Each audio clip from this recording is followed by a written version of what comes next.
हिंदी साहित्य की मलिका, अपनी लेखनी का जादू बिखेरने वाली।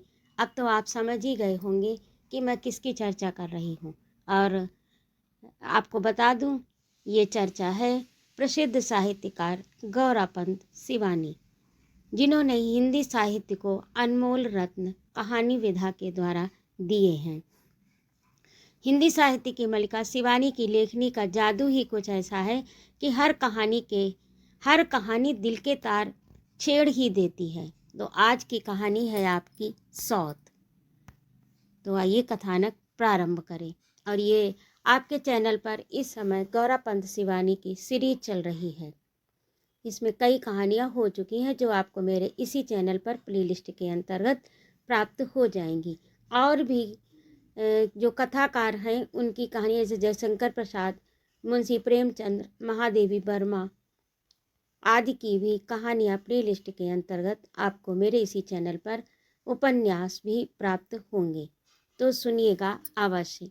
तो आइए आज की कहानी सौत प्रारंभ करते हैं। मुझे जब उस बार एक मीटिंग में भाग लेने बम्बई जाना पड़ा, तब मेरे सम्मुख मुख्य समस्या आई थी आवास की। कहाँ रहूँगी वहाँ। तभी अचानक याद आया कि नीरा भी तो वहीं रहती थी। नीरा में एक दूर संपर्क की चचेरी ननद थी। पहले उसे यूं अचानक अपने आगमन की सूचना देने में संकोच भी हुआ था। जन संकुल बम्बई का जीवन कितना कठिन है एवं वहाँ के संकुचित सीमित आवास में आतिथ्य निभाने में मेजबान के प्राण जैसे कंठगत हो जाते हैं। ये सब जानकर भी मुझे नीरा को लिखना ही पड़ा, क्योंकि किसी होटल में रहने का साहस अंत तक मैं संजो नहीं पाई। नीरा का फ्लैट छोटा होने पर भी बड़ा सुंदर था। 32 फ्लैटों के गुलदस्ते रात को दूर से देखने पर किसी बंदरगाह पर खड़े सुंदर जहाज़ों से लगते थे। नीरा को बम्बई का जीवन बहुत पसंद था। 3 वर्षों के बम्बई प्रवास ने उसका कायाकल्प कर दिया था। वैसे भी वह पिथौरागढ़ के उस अनजाने ग्राम से बम्बई आई थी जहाँ उसके विवाह तक कुमायूं मोटर यूनियन की बस भी नहीं पहुंच पाई थी। उन दिनों मोटर रोड का निर्माण कार्य चल ही रहा था। मुझे आज भी याद है कि लग्न का समय बीता जा रहा था और उसकी बारात नहीं पहुंची थी। बड़ी देर बाद उसकी बारात के थके मांदे बाराती बिना किसी बैंड बाजे के ऐसे चले आए थे जैसे कोई मातमी जुलूस हो। पहाड़ी लट्टू घोड़े में बैठा उसका सजीला दूल्हा भी वर्षा की बौछार में भीग गया, लेकिन भीगा भीगा एकदम अनाकर्षक भी लग रहा था। उधर नीरा आकर्षक ना होने पर भी कामदार लहंगे दुपट्टे में बड़ी प्यारी लग रही थी।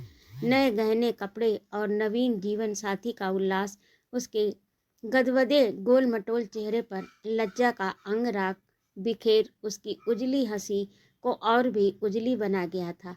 किंतु आज की नीरा की न तो वेशभूषा में न वाणी में वह पहाड़ी ढीलम ढाल लटका था, न आतिथ्य में। उसके मुंह से मैंने बोला, तुमको होना क्या आदि विभिन्न प्रदेशी उच्चारण सुन मैंने उसे टोका भी था। ये कैसे बोलने लगी हो नीरा, क्या हो गया तुम्हारी हिंदी को। क्या करूं भाभी, मेरी पड़ोसिन हैदराबाद की है ना, इसी से बोली में इसकी छाप लग गई। आज तुमसे मिलाऊंगी, बहुत ही प्यारी लड़की है। नीरा की प्रतिवेशनी राज्यम बम्बई के एक प्रसिद्ध होटल में रिसेप्शनिस्ट थी। उसके पति मद्रास में ही किसी दवाओं की विदेशी फर्म में काम करते थे। दोनों का वेतन खासा अच्छा था। उस पर उसकी एकमात्र पुत्री ननिहाल में पल रही थी। राज्यम स्वयं ऊटी के कॉन्वेंट से पढ़ी थी। इसी से अंग्रेजी का उच्चारण, उठने बैठने का सलीका सब कुछ खाँटी मेम साहिबी था। वेशभूषा में भारतीय संस्कृति का लवलेश भी नहीं था। टखनियों तक झूल रही मैक्सी बायां भाग किसी समृद्ध थिएटर के रेशमी पर्दे की भांति बीचों बीच उन्मुक्त औदार्य से खुली परतों को समेट लेती, किंतु उस कौशल में भी उसकी सभी पूर्वाभ्यास से की गई उदासीनता मैंने कनखियों में ही पकड़ ली थी।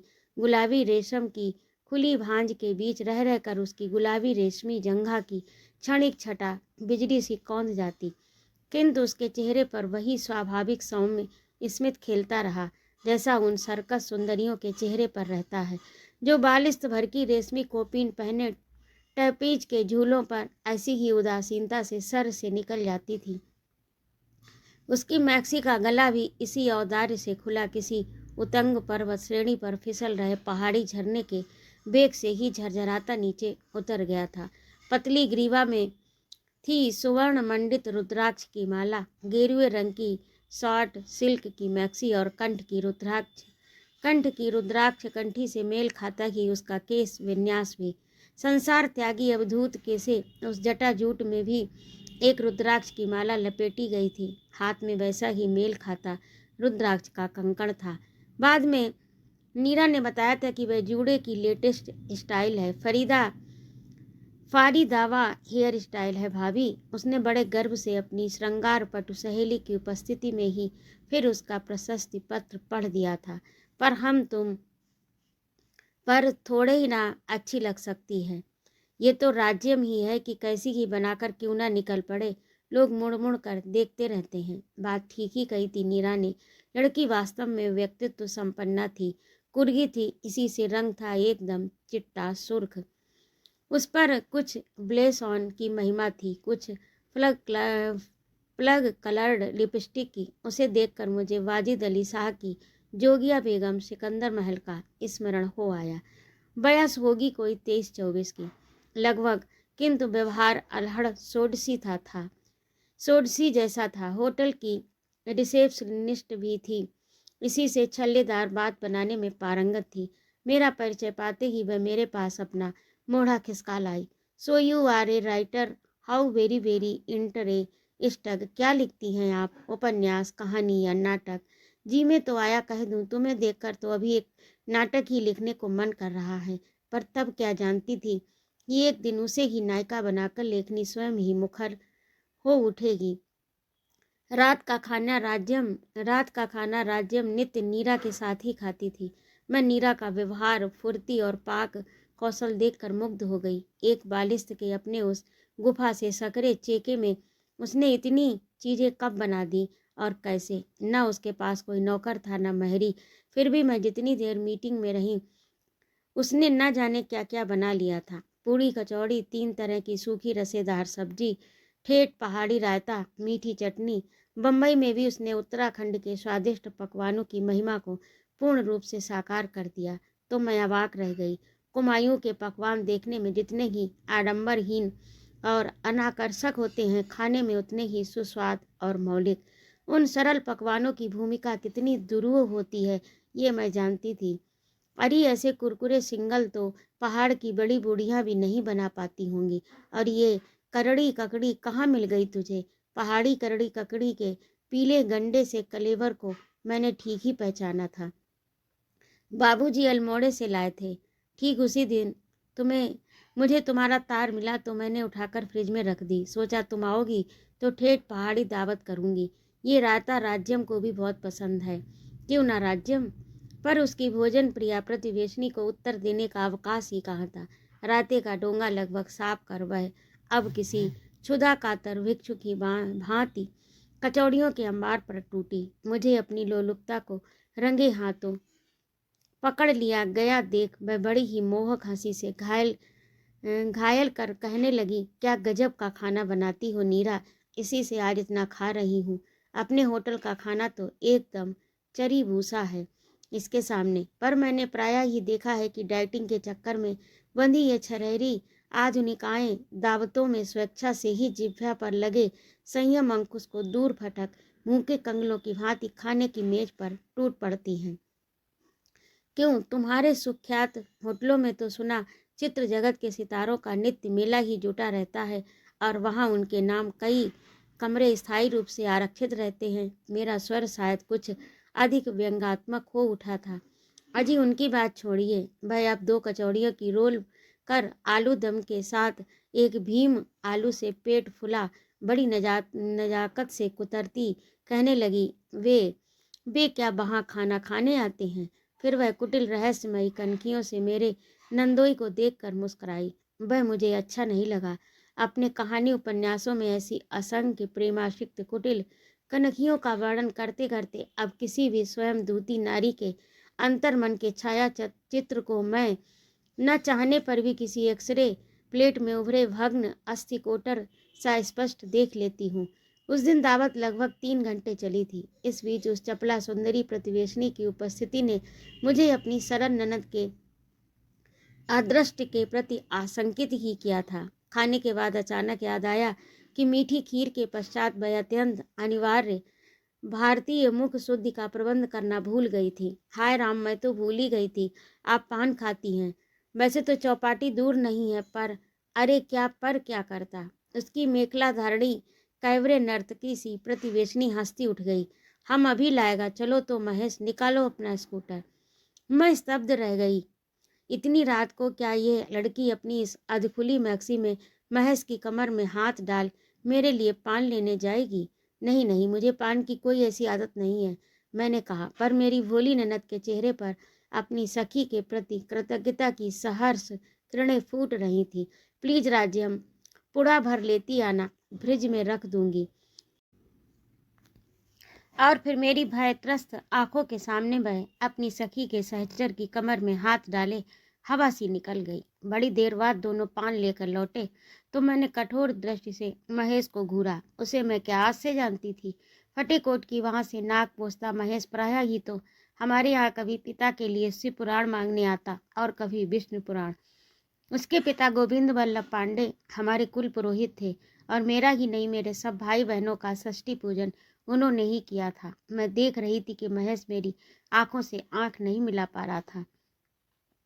जब नीरा की प्रतिवेशनी विदा हुई तब वह मेरा बिस्तर लगाने मेरे कमरे में आई। भाभी, कैसी लगी मेरी सहेली?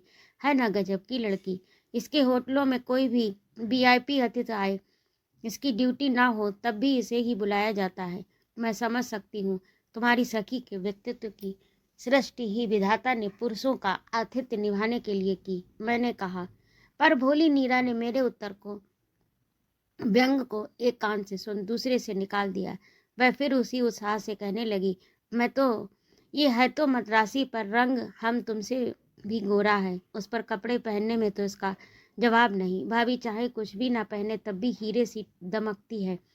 वह तो देख ही लिया। मेरा रुख स्वर फिर उस चिकने घड़े पर तेल सा ढरक गया। अच्छी लगी न तुम्हें? नहीं। ना चाहने पर भी मेरे हृदय की बात ओंठों पर फिसल गई। क्यों? चादर की सिलवटें ठीक करते उसके दोनों हाथ रुक गए। इसीलिए कि मुझे स्कूल कॉलेज न जाने वाले लड़के और ससुराल न जाने वाली लड़कियां जरा भी अच्छी नहीं लगती। मैंने हंसकर कहा, तो क्या हो गया, उसके पति तो यहाँ आते रहते हैं, फिर बेचारी करे भी क्या, सास बेहद तेज है। मैं 3 दिन तक नीरा की अतिथि बनी रही और उन दिनों की संक्षिप्त अवधि में ही उसकी उस चतुरा प्रतिवेशनी का व्यवहार मुझे स्तब्ध कर गया। नित्य प्रायः वह महेश के ऑफिस जाने तक नीरा के यहाँ ही डटी रहती। मैं अपने कमरे से ही देखती वह महेश के कमरे में बैठी खिलखिला रही है और मेरी मूर्खा ननद चौके में भाड़ झोंक रही है। चाय नाश्ता वहीं से लेकर वह होटल जाती और 5 बजे लौटती। फिर अपना ताला खोलने से पहले वह नीरा की घंटी बजाती। रात को भी उसका खाना नीरा के यहाँ रहता। बड़ी रात तक ताश चलता। गिलासों की खनक से ही मैं जान जाती कि ताशों के जोर जोर से पटके जाने और असंस्कारी ककाहों के पीछे किसी गहरे जलपान का बहुत बड़ा योगदान है। स्कूटर की घर घर सुन मैंने खिड़की से झांका था। महाराज पृथ्वीराज की मुद्रा में महेश पीठ पीछे लिपटी संयुक्ता को लेकर शायद मेरे लिए पानी लेने जा रहा था। जी में आया उसी क्षण अपनी उस सांसारिक बुद्धिहीना ननद को कमरे में बुलाकर झापड़ कस दूं। पर 3 दिन के लिए जिस स्नेही ननद के गृह में अतिथि बनकर आई थी, उसके निर्मल चित्त में संदेह का व्यर्थ बीजारोपण कर मुझे मिलता भी क्या? हो सकता था वह संदेह मेरी आवश्यकता से अधिक संस्कारग्रस्त देहाती चित्त की कल्पना मात्र हो, क्या पता। आधुनिक पतिव्रता की मान्यताएं अब हमारी मान्यताओं से भिन्न हों। वह पति को ऐसी स्वतंत्रता स्वेच्छा से ही दे देती हो, फिर भी चलते चलते मैंने उसे सावधान कर ही दिया। देखो नीरा, तुम बहुत भोली हो। फ्लैट का जीवन निश्चय ही कुछ अंशों में मनुष्य के जीवन को अनुभवों से समृद्ध करता है, किंतु इसके लिए तुम फ्लैट वासियों को अपनी एक बहुमूल्य धरोहर खोनी भी पड़ती है। वह है तुम लोगों की प्राइवेसी। किसी भी परिवार के सुख के लिए प्राइवेसी का अक्षुण्ण रहना अनिवार्य होता है। यहाँ तो तुम्हारी एक छींक, खांसी या डकार तक पर तुम्हारा अधिकार नहीं रहता। उसी क्षण वह दूसरे परिवार की चीख खांसी बन जाती है।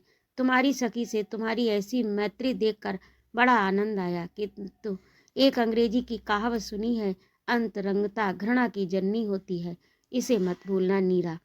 हाय भाभी, तुम्हें क्या लगता है कि मैं किसी से लड़ूंगी? मैं फिर वही क्या कह सकती थी? मैं फिर कही क्या सकती थी? मैं जब रात की गाड़ी से चलने लगी तब नीरा की प्रतिवेशनी फिर मेरे लिए स्कूटर भगाती पाल ले आई। मैंने पुड़ा बटुए में डाल दिया और जैसे ही स्टेशन पीछे छूटा मैंने बंधा हुआ पुड़ा खिड़की से बाहर फेंक दिया। फिर एक वर्ष तक मुझे नीरा की कोई खबर नहीं मिली।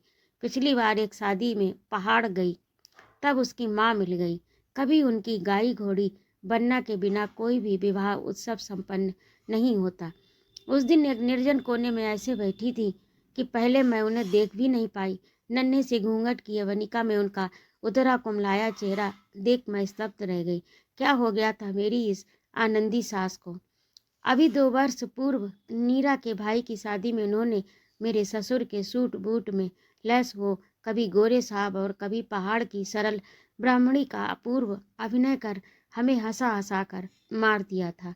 किसी अनुभवी व्यूलिस्ट की गुड़िया की भांति वह कभी मोटी मर्दानी आवाज में गोरे साहब का प्रणय निवेदन करती, फिर तत्काल कंठ का पैतरा बदल जनानी कांपती आवाज में थरथराती गाती, हाय जोड़ू गोरा जी मैं तो बीबी बामणी। मैंने उन्हें देखते ही हंसकर ढोलकी उनकी ओर लुढ़का दी। लो चाची, ये मुंह क्या लटकाए बैठी हो जाए एक कड़कती सी घोड़ी। दुर्बल हाथों से ढोलक को मेरी ही ओर वापसी ढलान में लुढ़का उन्होंने अपनी डबडबाई आंखें फेर ली। मेरी देवरानी ने मुझे चिकोटी काटी। क्या कर रही हो दीदी? आज पहली बार तो औरतों में आकर बैठी हैं, नहीं तो अम्मा जी ने तो पलंग ही पकड़ ली थी। क्यों? मैंने फुसफुसाकर पूछा। सुना नहीं तुमने? अभागा महेश नाक कटाकर अपनी पड़ोसिन के साथ नौकरी छोड़ छाड़ मद्रास भाग गया है। नीरा का तार पाकर बाबूजी उसे यहाँ लेवा लाए, पर लाने से क्या होता है? दिन रात कमरे में गुमसुम पड़ी रहती है। कई डॉक्टरों को दिखा चुके हैं, कहते हैं दिमाग का मर्ज है। किसी दिमाग के डॉक्टर को दिखाइए। हृदय पर कोई भारी आघात लगा है। इससे बड़ा आघात किसी भी नारी को और लग भी क्या सकता है? मैं उस आनंद उत्सव के बीच सिर लटकाए बैठी चाची के उस वेदना बेधुर चेहरे की ओर दूसरी बार आंख उठाकर नहीं देख पाई। चलने लगी तो देवरानी चांदी की तस्तरी में पान ले आई। लो भाभी, मैं तो भूल ही गई थी तुम पान खाती हो। ठीक 1 वर्ष पहले यही शब्द नीरा ने भी कहे थे। नहीं, अब मैं पान नहीं खाती, कहे मैंने तस्तरी खिसका दी और उठ गई।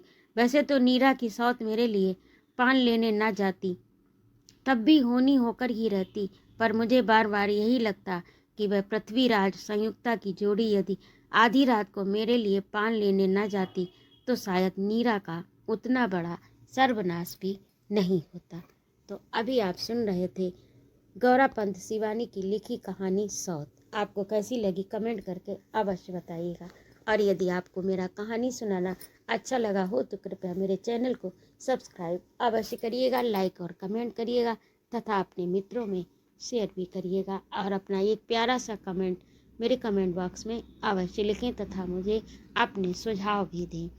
अगली कहानी गूंगा, गौरा पंत शिवानी की। जय माँ भारती।